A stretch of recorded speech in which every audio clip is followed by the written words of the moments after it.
Segala puji syukur hanya bagi-Mu Bapa yang di surga, Bapa yang kami kenal di dalam Yesus Kristus Tuhan kami yang hidup.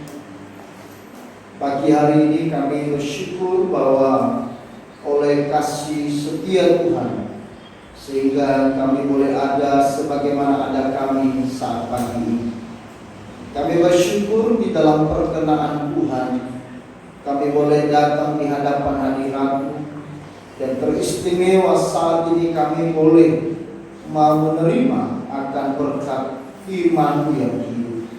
Maka dari itu berbicaralah kepada kami melalui sabda-Mu, dan Allah Roh Kudus yang menolong membantu kami untuk menerjemahkan, menjelaskan, memberi kami pengertian, pemahaman terhadap sabda yang kami dengar. Sehingga kami tidak akan pulang dari tempat ini dengan tangan yang kosong dan hati yang hampa, tetapi kami boleh pulang dengan sorak-sorai. Kami pulang dengan kekuatan dan kuasa dari firman yang hidup. Kami serahkan jam pemberitaan firman Tuhan ke depan. Di dalam nama Yesus kami berdoa dan bersyukur. Amin. Silakan duduk saudara. Mari kita membuka firman Tuhan pada pagi hari ini di dalam kitab Ayub pasal 1 ayat 6 sampai dengan ayat yang ke-19, dan lalu dilanjut di pasal 2 ayat 1 sampai dengan ayatnya yang ke-9. Ayub pasal 1 ayat 6 sampai dengan ayat yang ke-19, dan kemudian kita lanjut di pasal 2 ayat 1 sampai dengan ayat yang ke-9. Saya bacakan kepada kita dan saudara mengikuti membacanya. Demikian firman Tuhan. Pada suatu hari datanglah anak-anak Allah menghadap Tuhan, dan di antara mereka datanglah juga iblis. Maka bertanyalah Tuhan kepada iblis, "Dari mana engkau?" Lalu jawab iblis kepada Tuhan, "Dari perjalanan mengelilingi dan menjelajah bumi." Lalu bertanyalah Tuhan kepada iblis, "Apakah engkau memperhatikan hamba-Ku Ayub? Sebab tiada seorang pun di bumi seperti dia, yang demikian saleh dan jujur, yang takut akan Allah dan menjauhi kejahatan." Lalu jawab iblis kepada Tuhan, "Apakah dengan tidak mendapat apa-apa Ayub takut akan Allah? Bukankah engkau membuat pagar sekeliling dia dan rumahnya, serta segala yang dimilikinya? Apakah yang dikerjakannya telah kau berkati, dan apa yang dimilikinya makin bertambah di negeri ini? Tetapi ulurkanlah tanganmu dan jamalah segala yang dipunyai. Ia pasti mengutuki engkau di hadapanmu." Maka firman Tuhan kepada iblis, "Nah, segala yang dipunyainya ada dalam kuasamu, hanya janganlah engkau mengulurkan tanganmu terhadap dirinya." Kemudian pergilah iblis dari hadapan Tuhan. Pada suatu hari, ketika anak-anak yang lelaki dan yang perempuan makan dan minum anggur di rumah saudara mereka yang sulung, datanglah seorang pesuruh kepada Ayub dan berkata, "Sedang lembu sapi membajak dan keledai-keledai betina makan rumput di sebelahnya. Datanglah orang Seba menyerang dan merampasnya serta memukul penjaganya dengan mata pedang. Hanya aku sendiri yang luput sehingga dapat memberitahukan hal itu kepada Tuhan." Sementara orang itu berbicara, datanglah orang lain dan berkata, "Api telah menyambar dari langit dan membakar serta memakan habis kambing domba dan penjaga-penjaga. Hanya aku sendiri yang luput sehingga dapat memberitahukan hal itu kepada Tuhan." Sementara orang itu berbicara, datanglah orang lain dan berkata, "Orang-orang Kasdim membentuk 3 pasukan, lalu menyerbu unta-unta dan merampasnya serta memukul penjaganya dengan mata pedang. Hanya aku sendiri yang luput sehingga dapat memberitahukan hal itu kepada Tuhan." Sementara orang-orang itu berbicara, datanglah orang lain dan berkata, "Anak-anak Tuhan yang lelaki dan yang perempuan sedang makan-makan dan minum anggur di di rumah saudara mereka yang sulh. Maka tiba-tiba angin ribut bertiup dari seberang padang gurun. Rumah itu dilandanya pada 4 penjurnya, dan roboh menimpa orang-orang muda itu, sehingga mereka mati. Hanya aku sendiri yang utuh, sehingga dapat memberitakan hal itu kepada Tuhan. Kita lanjut di pasal 2 ayat 1-9. Demikian sabda Tuhan.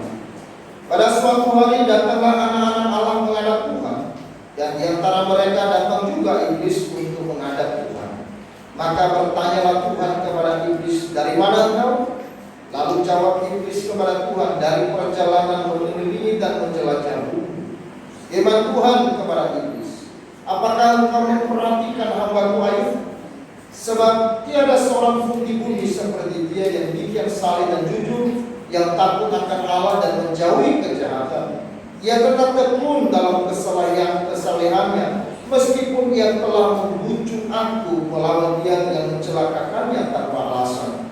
Lalu jawab iblis kepada Tuhan, kulit ganti kulit.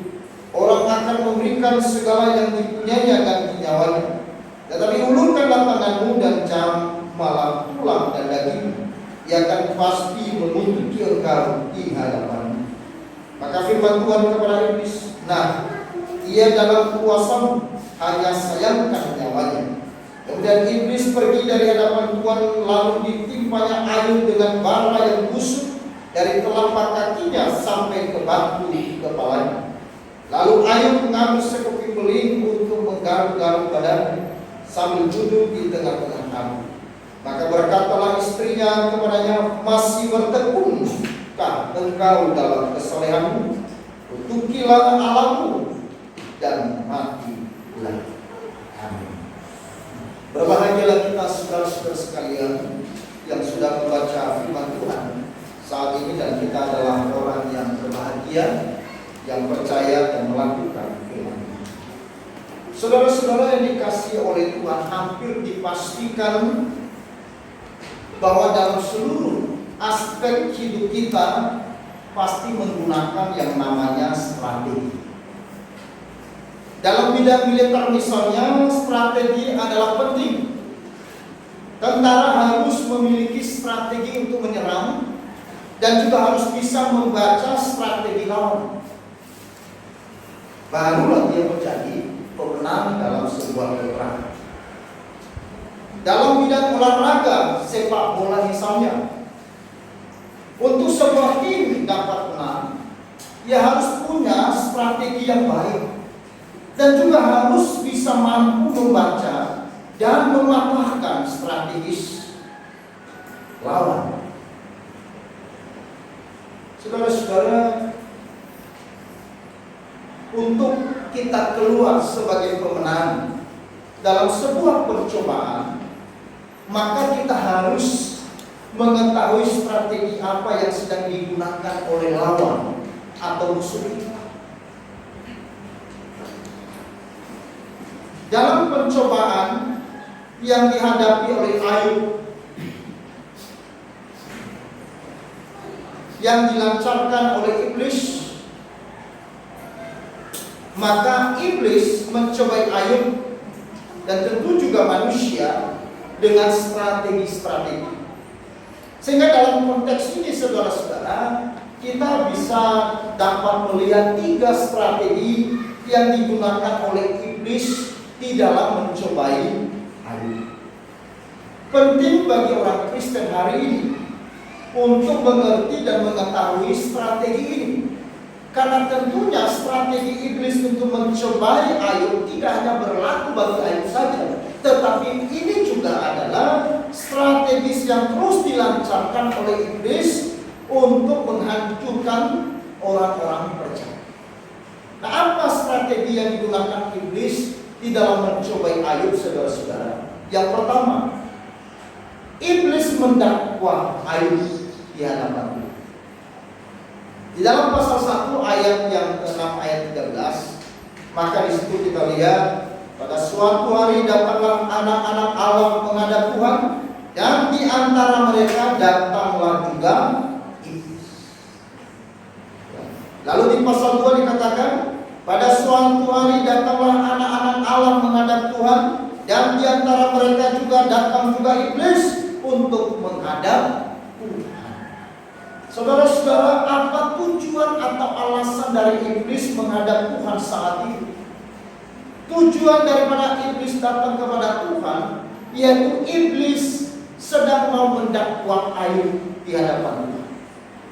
Kedatangan iblis di hadapan Allah adalah untuk menuduh Ayub dan mencoba Ayub.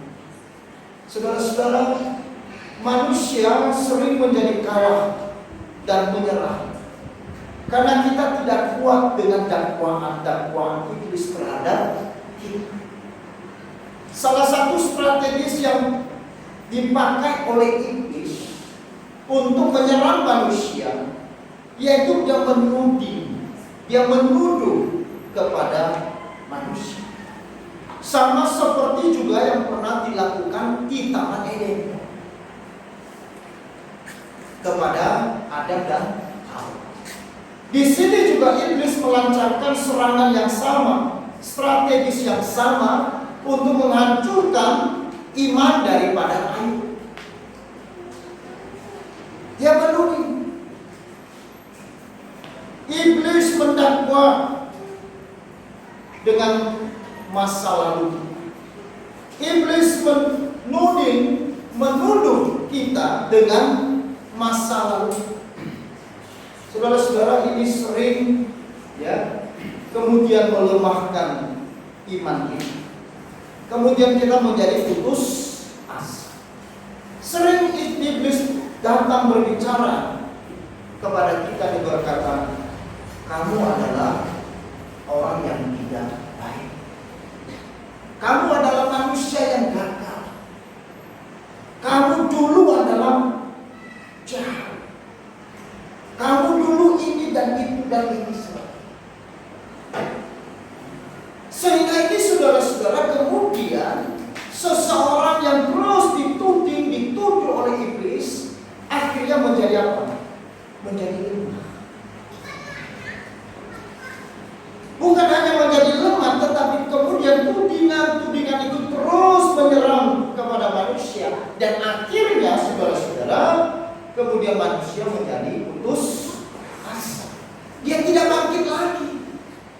Dia menjadi pasrah dan berkata, ya, beginilah saya.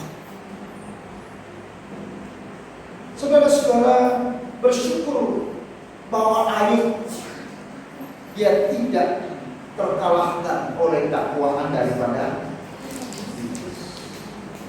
iblis. Mendakwanya dengan luar biasa. Dia lancarkan serangan yang bertubi-tubi kepada Ayub.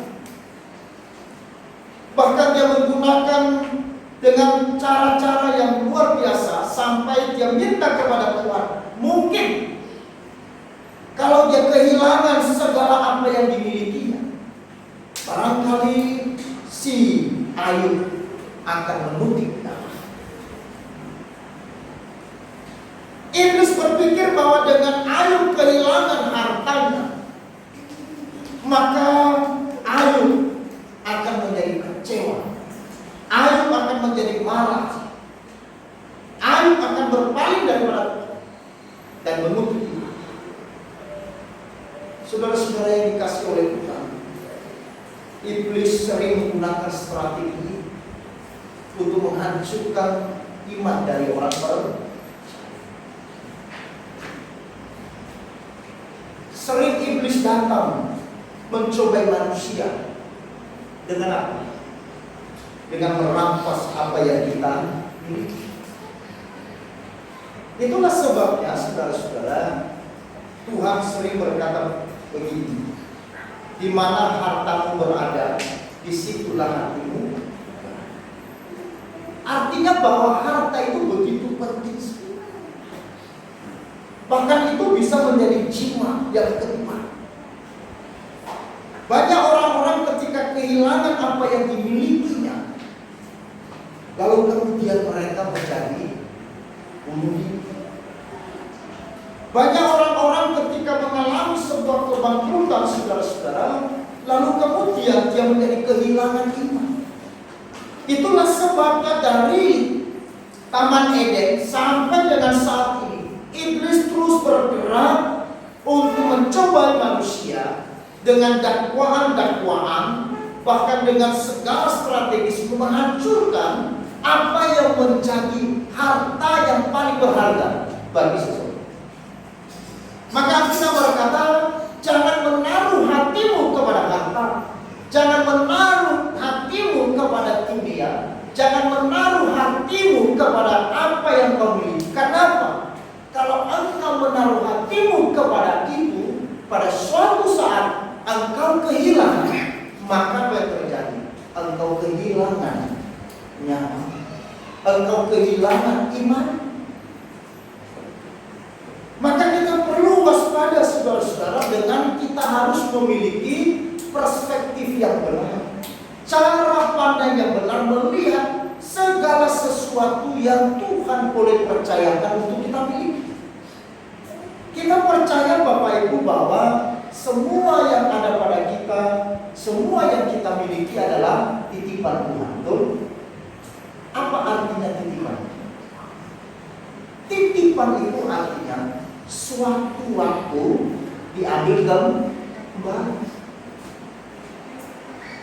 Itu namanya titipan. Tidak mungkin saya punya hak untuk mempertahankan.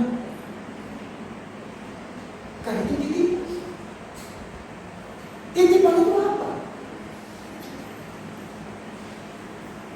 Sebuah kepercayaan yang diberikan kepada kita di dalam tempo yang singkat, dalam tempo yang sementara, lalu kemudian sang pemilik yang sesungguhnya suatu waktu di dalam kedaulatannya dia bisa menang. Makanya saudara, di dalam pasal yang pertama kali saudara lihat ayat 20. Maka berdirilah Ayub lalu mengoyak jubahnya dan mencukur kepalanya, kemudian sujudlah ia dan menyembah. Katanya, dengan telanjang aku keluar dari kandungan ibuku, dengan telanjang juga aku akan kembali ke dalamnya. Tuhan yang memberi, Tuhan yang mengambil. Terpujilah nama Tuhan. Tuhan yang memberi, maksudnya Tuhan yang menitipkan. Ketika Tuhan memberi segala sesuatu kepada kita, baik itu harta, baik itu anak, baik itu jabatan, baik itu pekerjaan, baik itu usaha dan sebagainya. Saudara-saudara, itu bukan kepemilikan, tetapi itu adalah titipan Allah. Suatu hari ada seorang bapak yang punya anak tunggal laki-laki. Lalu kemudian anaknya itu dalam satu perjalanan terjadi kecelakaan dan anak ini meninggal. Saudara bisa bayangkan bagaimana sedihnya orang ini. Dia marah sekali. Dan dia berkata, Tuhan jahat. Tuhan macam apa ya? Apakah Tuhan tidak tahu bahwa ini adalah anak satu-satunya bagiku? Ini adalah milikku satu-satunya.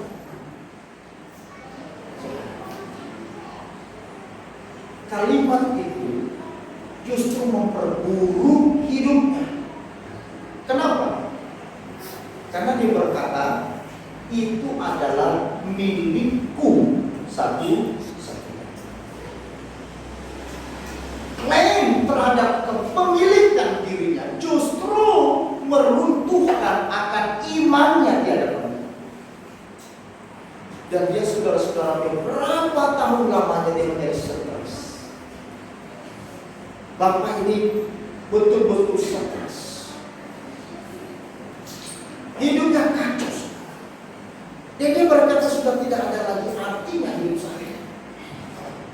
Bahkan dia beberapa kali berusaha untuk mencoba bunuh diri, tetapi gagal semua. Sampai pada suatu hari dia bertemu dengan seseorang bapak yang sedang menuju ke gereja. Lalu waktu itu saudara bapak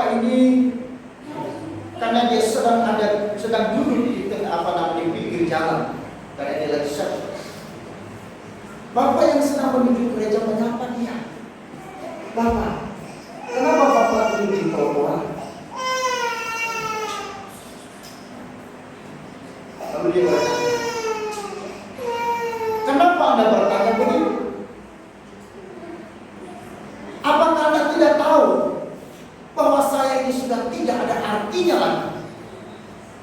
Sudah tidak ada gunanya lagi, baik di dunia ini maupun di hadapan Tuhan. Karena milikku satu-satunya telah diambil dengan paksa oleh Tuhan. Dengan nada marah, dengan emosi. Tetapi Bapak yang sedang menuju gereja dengan lembut, saudara-saudara, lalu dia duduk di samping Bapak. Dia coba dengarkan keluhan dari sang Bapak. Sembari dia marah dan memukul-mukul dirinya, sembari juga kadang-kadang air matanya mengalir. Lalu Bapak itu kemudian mencoba menenangkan diri. Dan dia berkata, apakah Bapak yakin bahwa Tuhan jahat kepada kamu? Oh, tambah malu dia, tambah marah dia. Dia mengatakan Tuhan jahat. Betul, Tuhan sangat jahat. Singkat cerita, saudara-saudara, akhirnya Bapak ini kemudian dikunjungi terus oleh Bapak yang pergi ke gereja. Lalu kemudian suatu hari dia mendapatkan satu pemahaman yang berbeda. Apa yang dikatakan oleh seorang bapak yang bertemu dengan dia? Sekarang coba rubah kalimat Bapak dan berkata, Tuhan telah mengambil titipannya kepada saya.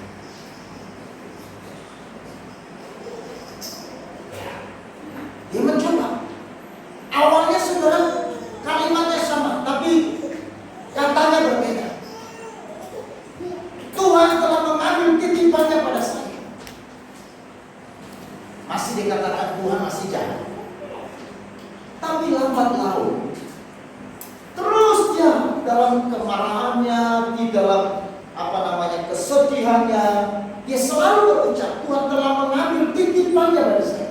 Sampai suatu hari di dalam tidur, lalu ada sesuatu suara yang berbisik dalam hati dan berkata, kalau Tuhan mengambil titipannya dari kamu, apa kamu bisa lakukan?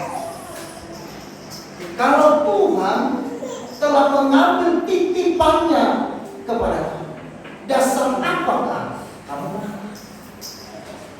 Oh, saudara-saudara yang dikasihi Tuhan, sepanjang pagi kemudian dia pikirin kalimat itu, ya, kemudian dia terus pikirkan, ini kan titipan. Kemudian setelah dia bangun, lalu dia berkata, sekarang saya baru bahwa semua yang aku miliki selama ini, termasuk anakku satu-satunya, itu bukan milikku, tapi ini adalah titipan Tuhan. Saudara-saudara yang dikasihi oleh Tuhan, sering kita menjadi kecewa dengan hidup karena sering kita mengklaim ini adalah milik. Sering kita menjadi marah karena sering kita mengklaim ini adalah kepunyaanku, ini adalah hak milikku. Sudah, iblis tahu kelemahan manusia. Maka itulah sebabnya saudara-saudara, dia mendakwa Ayub dengan strategi seperti itu, karena dia tahu bahwa Ayub pada saat itu adalah seseorang yang kaya raya, punya harta yang berlimpah-limpah. Maka iblis merancang strategis bahwa dengan mendakwa, dengan menuduhi, dengan menuduh dia, dan kemudian dengan mengatakan bahwa itu adalah milikmu, bukan milikku. Iblis berusaha bagaimana caranya Ayub berkata ini adalah milikku, dengan segala kehilangan yang dia miliki, tetapi bersyukur. Ayub mengucapkan kalimat yang pendek. Dia katakan apa? Tuhan yang memberi, Tuhan yang mengambil. Maka strategis iblis menjadi gagal. Itu yang pertama.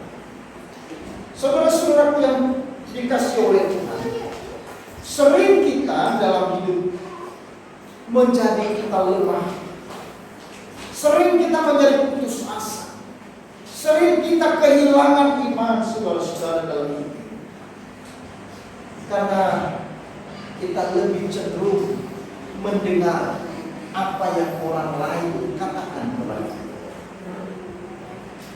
Kamu orang yang jahat, kamu orang yang tidak baik, kamu orang yang tidak beres, kamu adalah orang yang tidak. Apalagi saudara-saudara, jikalau kita punya masa lalu yang buruk. Sering masa lalu yang buruk iblis pakai untuk menuding dan menuduh kita. Kamu ini, dia bawa kita tidak melihat masa depan, tetapi melihat masa lalu. Iblis sering membawa manusia supaya tidak melihat masa depannya, tetapi kemudian berbalik melihat masa lalunya. Iya, masa lalu buruk, masa lalu ini, maka tidak ada artinya hidup saya, tidak ada gunanya hidup saya lagi. Ya sudahlah, biar sekalian hancur, karena sudah juga hancur. Saudara-saudara, jangan pernah dimanipulasi oleh iblis. Katakan kepada iblis betul, saya orang yang berdosa, saya punya masa lalu yang buruk, saya memang orang yang jahat, tetapi aku mau melihat masa depan. Amin. Jangan engkau mau diprovokasi oleh si iblis. Jangan engkau mau didakwa oleh iblis, sehingga membuat saudara menjadi lemah dan kemudian tidak bisa bantu. Karena itu adalah strategis yang dipakai untuk mencobai anak-anak manusia. Kemudian yang kedua saudara-saudara, di dalam pasal 2 ayat 7, mari kita baca bersama-sama. Pasal 2 ayat 7, mari kita baca bersama-sama. 1, 2, 3. Kemudian iblis pergi dari hadapan Tuhan, lalu ditimpanya Ayub dengan bara yang busuk dari telapak kakinya sampai ke batu kepala. Strategis yang kedua yang dipakai iblis untuk mencobai manusia, yaitu mendatangkan penyakit. Setelah iblis tidak berhasil untuk menghancurkan iman dari Ayub melalui kepemilikan yang dia miliki, lalu sekarang iblis menggunakan strategis yang kedua, yaitu melalui penyakit. Pekerjaan iblis tidak sampai pada mengambil semua milik Ayub dengan kuasanya, tetapi dia kemudian mendatangkan penyakit bara yang busuk. Saudara-saudara, ini harus kita hati-hati. Jangan kemudian karena penyakit kita kehilangan iman. Karena kadang-kala iblis pakai strategis penyakit untuk menghancurkan iman kita. Beberapa waktu yang lalu saya mendengar ada seseorang bunuh diri. Kenapa dia bunuh diri? Karena penyakitnya tidak sembuh. Dia sudah putus.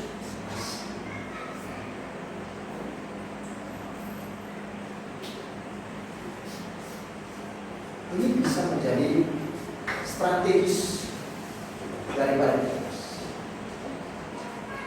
Memang tidak mudah. Penyakit sering dipakai dan digunakan oleh iblis untuk menghancurkan dan melemahkan iman. Maka itu sebabnya wajib hukum bagi kita sebagai orang percaya untuk saling mendoakan, saling menguatkan kepada mereka yang sakit.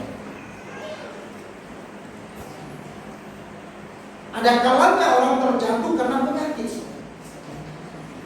Banyak orang gagal karena penyakit. Maka tanggung jawab kita saudara-saudara untuk mengingatkan kepada saudara kita yang mungkin sedang sakit atau kita sakit. Kita harus yakinkan diri kita bahwa penyakit bukan sesuatu yang bisa menghancurkan iman. Tetapi penyakit justru kadang dipakai oleh Tuhan untuk membuat kita bersandar kepada. Penyakit bisa dipakai untuk membuat iman kita makin dekat dengan Tuhan, membuat kita makin bergantung sepenuhnya kepada Tuhan. Saudara-saudara, saya punya kakak. Kalau dia sudah sakit, saudara, maka sepanjang hari itu yang keluar dari mulutnya itu Tuhan. Itu komat kami terus tentang apa? Waktu saudara jatuh, biasanya kan panggil apa? Aduh Tuhan, kan gitu. Walaupun kadang-kadang nggak benar juga.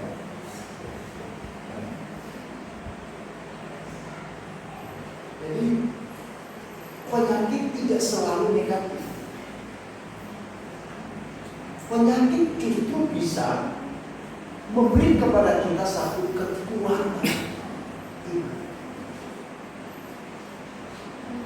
Maka dari itu saudara, kita harus mengerti, memahami. Jangan sampai iblis menggunakan strategis untuk menghancurkan iman saya ketika nanti saya sakit. Jangan misalkan penyakit yang saya derita, yang saya alami, jangan sampai iblis menggunakan itu untuk melemahkan iman saya. Kita harus mengerti strategi ini, karena kita ingin menjadi pemenang dari setiap pencobaan. Amin. Maka bagaimana caranya kita menjadi pemenang atas pencobaan? Yang pertama, kita harus mengerti strategis dari musuh kita ini. Dan yang kedua, kita harus memiliki strategis bagaimana kita menghadapi. Nah, kalau kita sudah mengerti bahwa strategis iblis untuk melemahkan manusia dalam imannya bisa melalui penyakit seperti apa yang dialami oleh Ayub, maka sekarang ini menjadi pembelajaran yang begitu berharga dalam hidup orang Kristen sekarang ini, bahwa suatu hari kita sakit, suatu hari kita mengalami penyakit, maka kita harus kita harus pahami bahwa jangan sampai iblis menggunakan ini untuk menghancurkan kita. Kemudian yang ketiga, saudara-saudara, strategis yang dipakai oleh iblis untuk mencoba Ayub dalam konteks firman Tuhan ini, yaitu saudara melalui bujukan orang-orang yang terdekat. Pasal 2 ayat 9. Mari kita baca bersama-sama. 1. Maka berkatalah istrinya kepadanya, masih bertekunkah engkau dalam kesalehanmu? Kunjungilah Allahmu dan mati. Iblis bisa menggunakan orang yang paling dekat dengannya untuk melemahkan iman. Iblis bisa menggunakan strategis melalui sahabat-sahabat terdekat kita. Bisa suami, bisa istri, bisa juga anak-anak, bisa juga teman, bisa juga sahabat, bisa juga saudara. Dia selalu menggunakan orang-orang terdekat. Dalam konteks ini, Ayub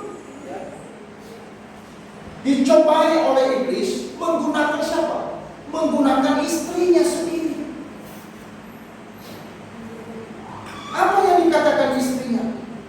Masih bertekunkah engkau dalam kesalehanmu? Kunjungilah Allahmu dan mati.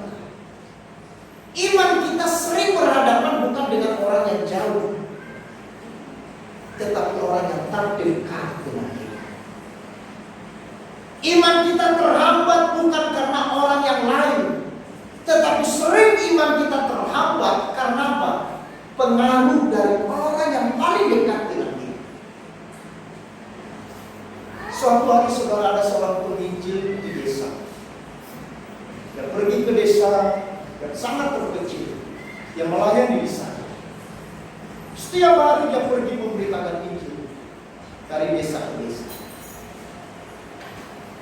Saudara, tentunya dalam kehidupan ekonomi mereka mengalami satu permasalahan. Lalu kemudian penginjil ini pulang menjalani petang. Istrinya saudara sudah tunggu di depan.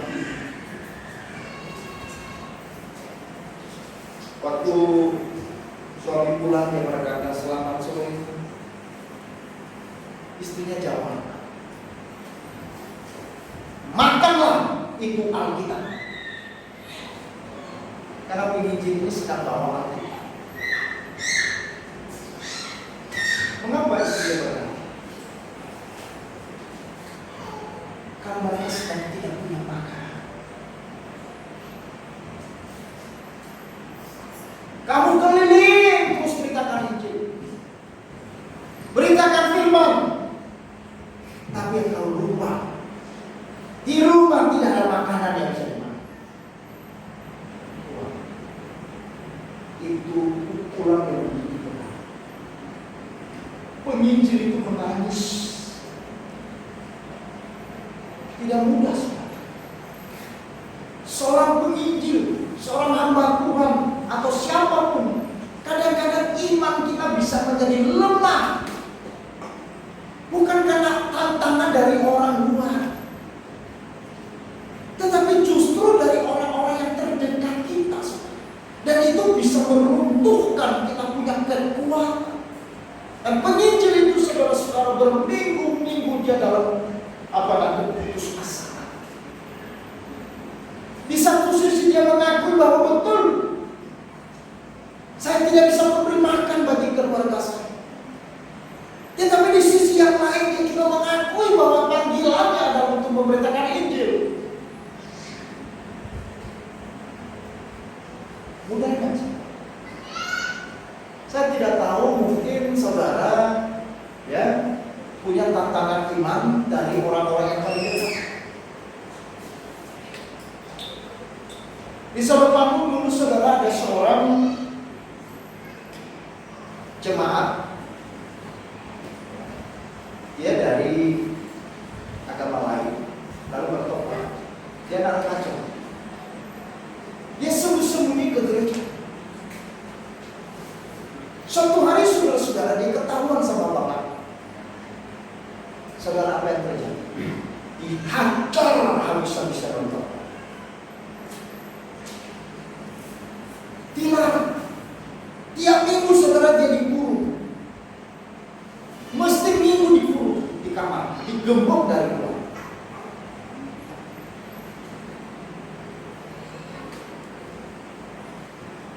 Supaya tidak ada gereja. Imannya tidak bisa berubah. Imannya menghadapi tantangan bukan dari orang yang bicara. Saya mau katakan kepada saudara hari ini, karena itulah strategis iblis untuk menyerang manusia, supaya manusia tidak punya iman yang sejati, supaya manusia tidak percaya kepada Kristus sebagai Tuhan dan Juru Selamat. Kadang dia pakai orang yang paling dekat dengan saya. Tuhan bisa pakai suami, Tuhan bisa istri, Tuhan juga bisa pakai anak, Tuhan bisa pakai saudara. Iblis memanfaatkan kesempatan yang sedang kacau dan tegang ini. Iblis menggunakan strategis untuk mencobai Ayub dengan perantaraan istrinya, mencoba untuk menggoyahkan iman Ayub. dengan menyuruhnya untuk mengutuki Allah. Jelas. Maka perjuangan iman itu saudara-saudara bukan perjuangan yang biasa. Bukan perjuangan yang biasa. Kadang-kadang kita juga bisa melakukan hal yang baik, bisa mendapat tantangan dari siapa? Orang yang paling dekat dengan kita. Kadang-kadang kita melakukan satu perbuatan yang benar, kadang-kadang justru kita dihalangi oleh siapa? Oleh orang yang paling dekat dengan kita.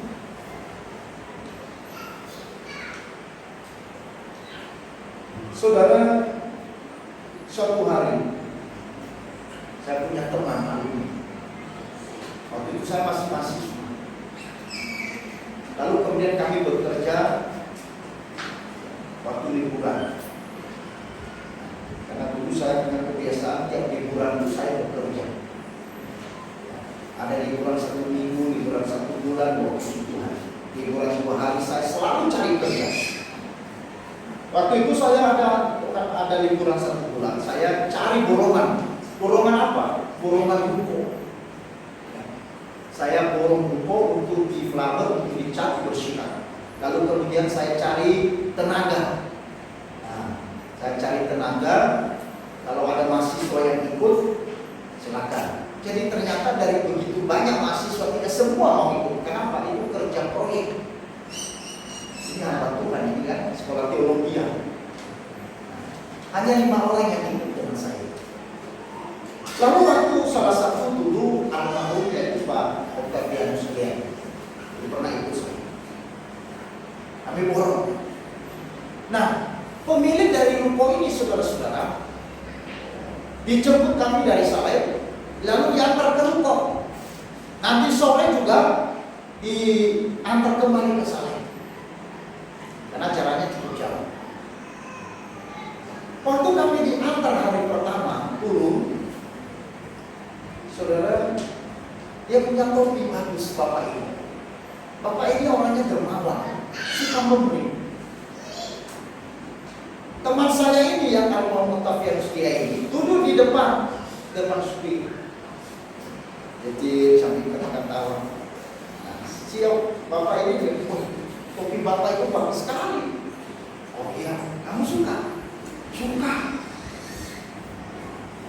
Akhirnya kami turun dari mobil, teman saya turun, lalu bapak ini, kamu ambil. Lalu dia kasih di kepala teman saya, wah keren, kamu mau apa? Betul bapak kasih saya ini? Ya, wah, ambil. Tiap hari teman saya pakai. Waktu kami selesai proyek, teman saya ini nggak datang. Jadi dia sama saya. Nanti topi saya kembalikan. Tapi bapak itu dia tidak lihat wajah saya. Dia gitu. Nanti suruh saudara kontaknya topinya dikembalikan. Oh gitu ya Pak. Yang topi yang kemarin ini kaget juga kita. Teman-teman saya kaget. Kan kemarin kita saksi. Tapi waktu dia ngomong, dia sebenarnya berat. Dia tidak lihat wajah saya. Kenapa Pak? Istri saya minta kembali topi. Ini fakta.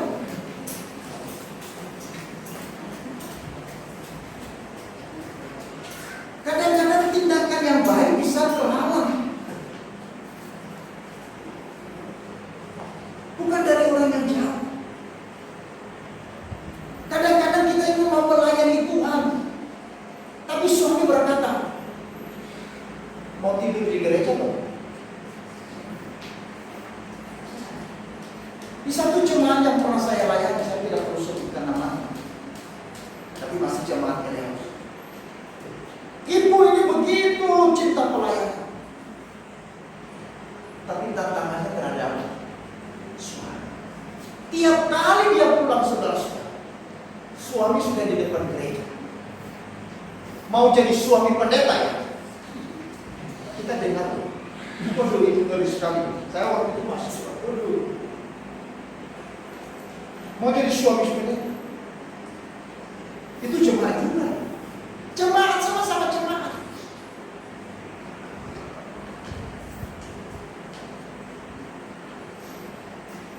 Itu dipakai iblis. Itulah strategis iblis, saudara. Jadi jangan kita berpikir bahwa yang bisa menggoncangkan iman kita, yang bisa melemahkan iman kita adalah orang lain. Sering iman kita juga dilemahkan, semangat kita untuk mengikuti Tuhan, semangat kita untuk memberi diri kita kepada Tuhan. Kadang-kadang juga dengan apa, saudara? Dengan pikiran kita sendiri.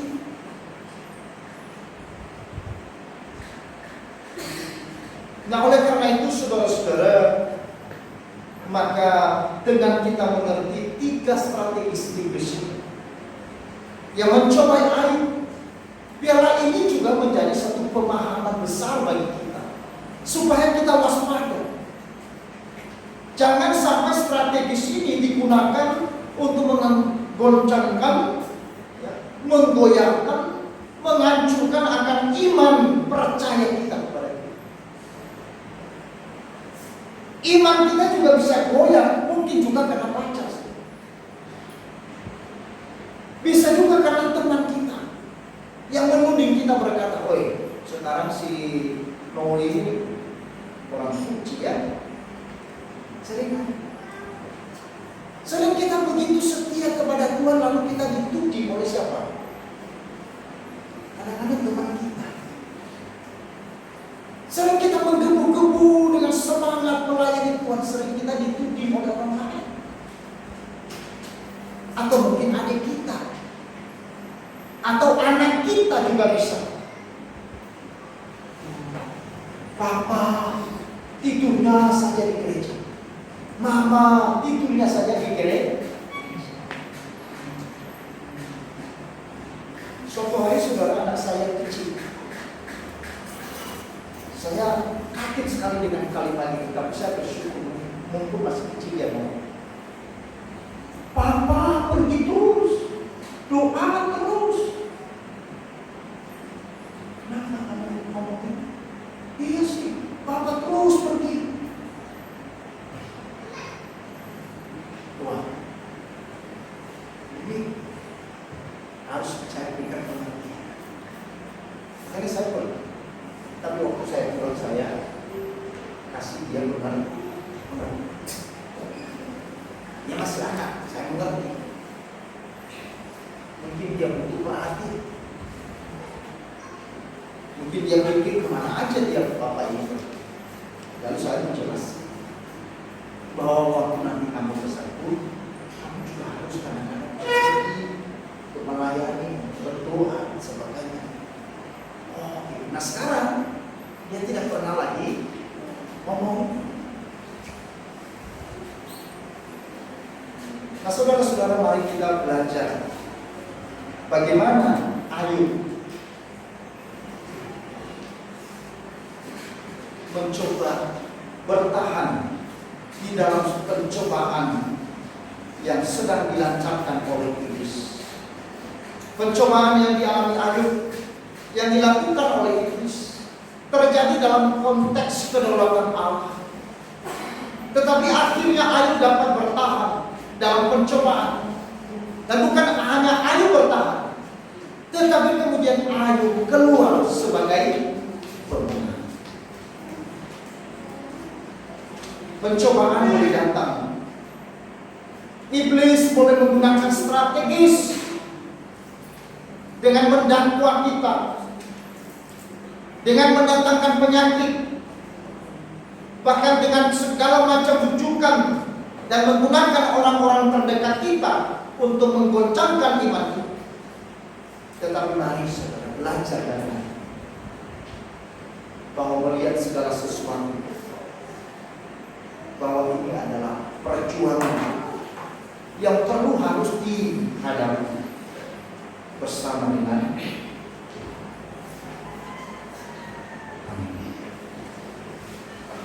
Tuhan, terima kasih untuk pagi hari ini. Kami boleh belajar 3 strategis iblis menyerang dan mencobai kami, dan juga mencobai kami semua. Tuhan, seringkali iblis mendakwa kami, menuduh atau menuding setiap kami. Seringkali iblis menggunakan cara untuk membuat kami lemah di dalam iman,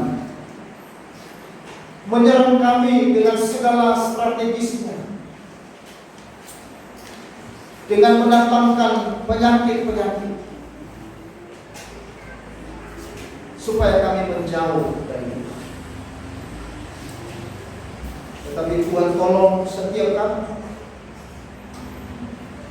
supaya di dalam keadaan apapun, termasuk dalam keadaan sakit, kami harus tahu dan waspada. Kami tidak ingin iblis menggunakan itu untuk menggoncangkan iman kami. Sebaliknya, ketika iblis mencobai kami dengan penyakit, kami menggunakan sakit kami untuk lebih dekat, lebih bersandar, lebih dekat di dalam Tuhan. Tuhan, beri kami hikmat, tak kalah kami juga saudara-saudara, kami diserang dengan strategis dari orang-orang yang terdekat dengan kami. Bujukan-bujukan yang melemahkan kami, dari saudara-saudara kami, dari teman kami, dari suami, dari istri, dari anak kami, yang membuat kami menjadi lemah, menjadi putus asa. Tuhan, tolong kami supaya kami mampu mengatasinya, bahwa hanya dengan Tuhan kami boleh melewati setiap pencobaan. Karena Tuhan di dalam kedaulatan-Nya tetap memiliki kuasa untuk mengontrol dan memelihara setiap. Terima kasih. Demi nama Yesus kami berdoa.